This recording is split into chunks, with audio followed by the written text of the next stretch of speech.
yung uh,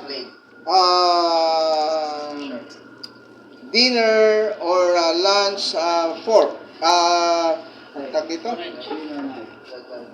Knife. Okay? And yung huli is? Okay. Ganon din yan ang pagsaserve dyan. Ngayon, pagsaserve, yung tamang paglalagay ng pagkain sa baba ng lamesa, kayo ay manggagaling sa likod ng tao. Upo sila riyan, sa likod kayo manggagaling. Lahat, tandaan nyo, lahat ng solid food ay sa kaliwa. Ano ba yung mga solid food? Ano yung mga solid food na pagkain?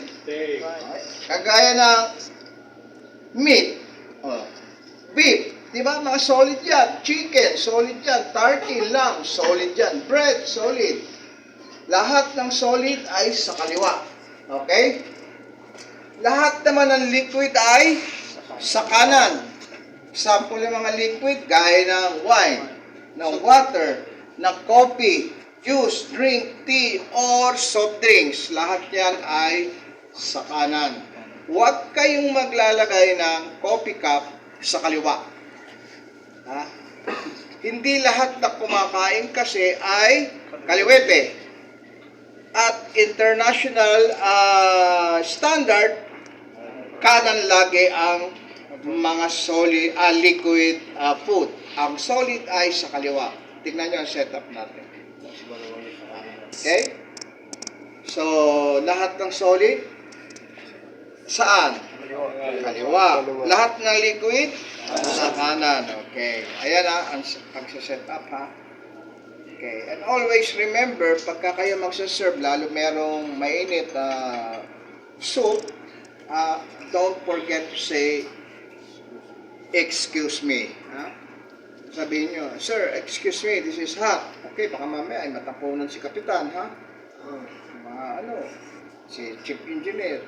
Kailangan, sir, excuse me, this is hot. Sasagutin naman kayo niyan dahil mga puti yan, hindi kagaya ng Pilipino. Pag sinabi mo, excuse me, or good morning, hindi ka man lang papatiin yan, titignan ka lang.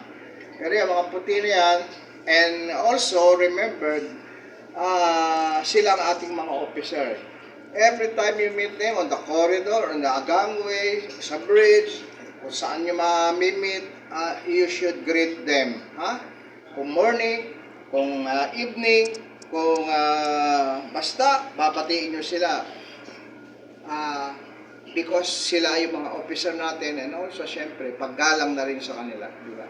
Hindi mo pwedeng lalagpasan mo lang. Hindi mo mababatiin yan. At that's a no-no, ha? Hindi pwede yung gano'n.